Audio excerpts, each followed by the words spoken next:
Mwiriwe nanone mukomeje kurikirana amakuru ndetse n'ibiganiro bicana ku muyoboro wa Arena Media. Nizere ko mukomeje kuganisa, nizere ko muri amahoro aho mugiye muri mu bice bigiye bitandukanye. Amakuru yacu rero agenda yibanda ku bintu bitandukanye, nyine murabizi mumaze kumenyera ko twibanda ku makuru ya hano iwacu mu karere ndetse tukajya no hakurya yako tukareba uburyo ibintu bikomeje kugenda bivugwa. Amakuru ari kugera tugeraho nuko muri Korea y'Epfo kozi barenga 300 bafatiwe muri Amerika basubizwa muri Korea y'Epfo. Hakaba hamaze rero kuvumburwa uburyo bushya bwo kuba wakura ibizinga mu myenda udakoresheje ino miti yabugenewe nkuko bakomeje kugenda babitangaza. RIB rero nayo ikaba yamaze kwerekana abantu barenga 26 bakekwaho kwiba arenga miliyoni 30 kabisa bakoresheje uburiganya nkuko yakomeje kugenda ibitangaza.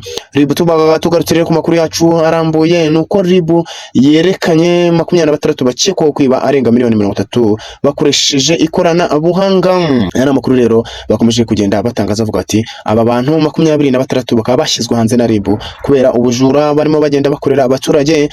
Urwego rero rw'ubugenzacyaha RIB, urwego rw'igihugu rw'ubugenzacyaha RIB rwerekanye abantu 23 bakekwaho gukora uburiganya bifashishije ikoranabuhanga, aho bari bamaze kwiba arenga miliyoni 30 hagenderewe kabisa bakoresheje ikoranabuhanga. Bikaba byabaye hagati ya Mata na Kanama 2025. Abagabo 23 bakaba bamaze gutwara izi miliyoni 30 ariko bakaba bamaze gufatwa. Aba bantu rero bari hagati y'imyaka 18 na 54 nibo bakomeje kugenda abiba aya mafaranga kabisa. Bigaragara ko ari abantu bakiri batoya kabisa kuko urumva bari hagati y'imyaka 18 ndetse na 54. Kandi aba bantu benshi nkuko bakomeje kugenda babitangaza batangaje ko ari abantu bo mu karere ka Rusi, bakaba aribo bakomeje kugenda bakora ubu butubuzi. Umuvugizi rero wa RIB Dr Murangira Bitsieri yatangaje ko abo bantu kabisa biri kumvikana abantu bakaba baragiye bafatwa mu bihe bitandukanye bari hagati y'imyaka 18 ndetse na 54. Nukuri ni ibintu bibabaje, ni ibintu bitagahinda, ni ibintu kabisa ibintu bahora bavuga babwira abantu bati mureke ubujura,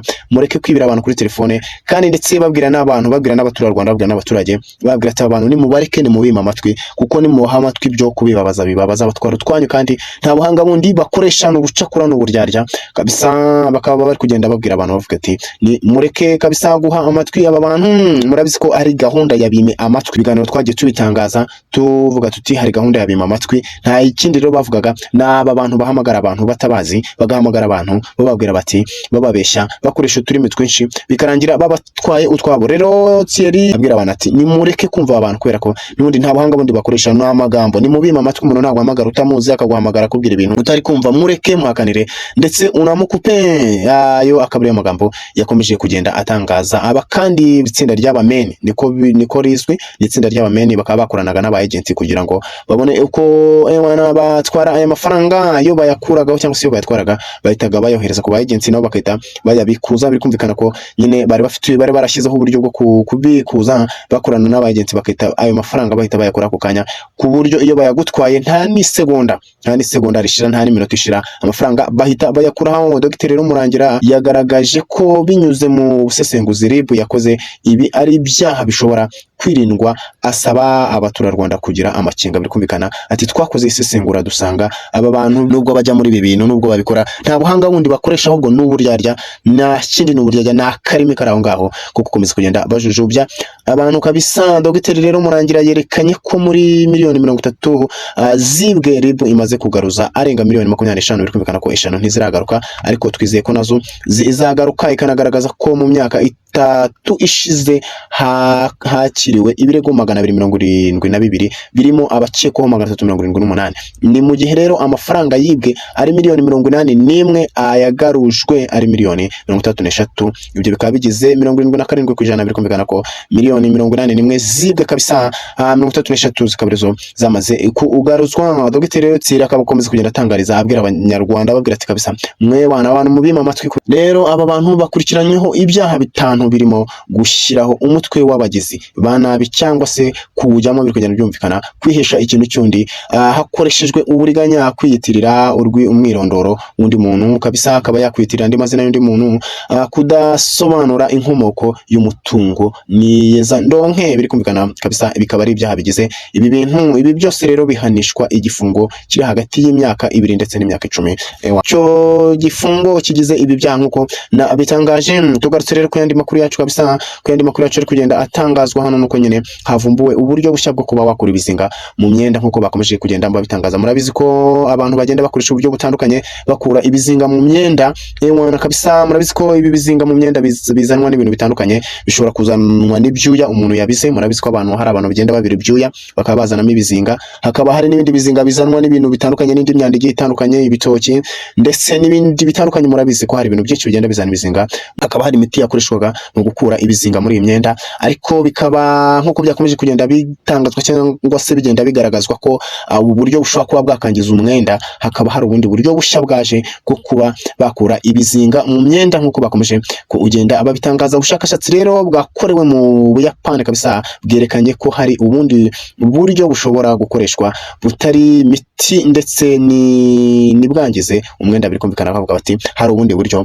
bwo kuba wakura ibizinga mu myenda, hari ubundi buryo bwakoreshwa ariko umwenda ntiwangizwe, umwenda ntugire icyo uba umwenda ntugire icyo uba kabisa, ugakomeza kuba muzima. Ubushakashatsi bwashyizwe ku kinyamakuru cya SS Sustainable Chemistry and Engineering muri Kanama 2025 bugaragaza ko ushobora gukoresha amatara akoreshwa urumuri ruzwi nka blue red light kabisa. Bikumvikana ko ubu buryo kabisa nibwo bwonyine wakoresha, hanyuma wana ibizinga bikava mu myenda kandi umwenda nta kibazo ugize. Bakomeje kugenda batangaza bavuga bati kabisa umwenda urawufura, wamara kufura ukawanika ahantu nyine hari ayo matara ya blue red light kabisa. Urumva na matara arimo ubururu ndetse n'umutuku kabisa, hanyuma uwo mwenda ukawanika aho hantu, urawufura neza, wamara kufura neza ukawanika aho hantu kabisa hari ayo matara ya blue red light kabisa, ibizinga bikavamo kandi umwenda utangijwe nk'uko bikomeje kugenda bitangazwa. Kandi ngo ibyo bikaba byakorwa byibura mu gihe cy'iminota 10 kabisa. Aho hantu hari ibyo bizinga mu gihe cy'iminota 10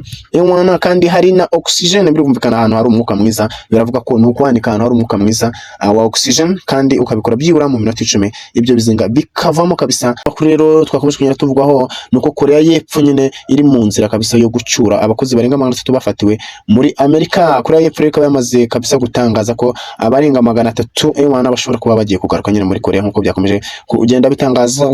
Bakaba barimo bategura indege zikaba zamaze gutegurwa zo gutwara aba bantu barenga 300 bari muri leta ya Georgia muri Amerika kabisa, bakaba bazagaruka muri Korea y'Epfo nk'uko byakomeje kugenda bitangazwa. Mu itangazo rero ryashyizwe hanze n'ibiro bya perezida wa Korea y'Epfo ku itariki ya 7 2025 cyashimangiye ko ibiganiro byo kurekura abakozi bagera kuri 300 bari barafashwe na Amerika nyine. Urumva bikumvikana bari bafunzwe, bakaba bari barafunzwe bafashwe nyine nk'uko byakomeza gutangazwa. Abagabo bakaba barafatiwe kabisa muri Amerika barimo bakora ubucuruzi ariko butemewe, bakaba barafunzwe, bakaba bari mu nzira rero yo kuba bagaruzwa muri Korea y'Epfo. Ikinyamakuru rero cya Yonhap cyo muri Korea y'Epfo cyatangaje ko ambasaderi w'icyo gihugu i Washington Chung Ki-jong yatangaje ko abo bakozi bashobora guhaguruka muri Amerika kuwa gatanu basubira muri Korea y'Epfo. Perezida Donald Trump rero yagize ubutumwa agatanga cyangwa se mwahereza abantu avuga ati gukora muri Amerika nta kibazo kabisa, murakaza neza hano iwacu muri Amerika, ariko muramenye abantu muza gukora kabisa binyuranye n'amategeko bishobora kuzabaviramo ifungwa cyangwa se kuba mafatwa mukaba mwashyirwa ahantu muri gereza kabisa, bitari byiza kandi tutanabyishimiye. Aho bagabo rero bafunzwe kwa 4 abashinzwe umutekano muri Amerika bataye muri yombi abayobozi bagera kuri 475 barimo abanyakoreya y'Epfo 300 mu ruganda rwa Hyundai rukora bateri z'imodoka ruri kubakwa muri Ellerabel. Biri kumvikana Ellerabel kabisa muri Georgia, muri leta ya Georgia. Bakaba aribwo bafashwe abagabo, bakaba barafashwe rero barimo bakora aya mabateri ya modoka ya Hyundai, ariko bakaba baragiye mu buryo butemewe n'amategeko. Akababwira ati rero kare mpamvu bafashwe bagafungwa, ariko kuri itariki bakaba ewana bamaze kurekurwa kugira ngo basubire mu bihugu byabo kabisa. Biri kugenda byumvikana. Donald Trump akaba akomeje kugenda atangaza ko nta kibazo gukora muri Amerika, ariko nibaze bafite ibyangombwa. Akaba ari byakomeje kugenda atangaza. Inzego rero z'umutekano zatangaje ko byakozwe hakurikijwe impapuro z'urukiko zirebana n'abakorera muri Amerika. Biri kumvikana kabisa. Urukiko rukaba rwaratanze abantu kubera ko bakoreragayo badafite ibyangombwa. Hyundai rero nubwo abakozi bayo bafunze iyo ntigeze ifunga ko yakomeje gukora, ariko bakaba barakomeje kugenda bakurikirana aba baturage kabisa. Bakaba rero barekuwe, bakaba bagiye gusubira iwabo. Biri kuri yacu rero nakagaruka, nimukomeze kugubwa neza. Amahoro y'Imana nakomeze kubana na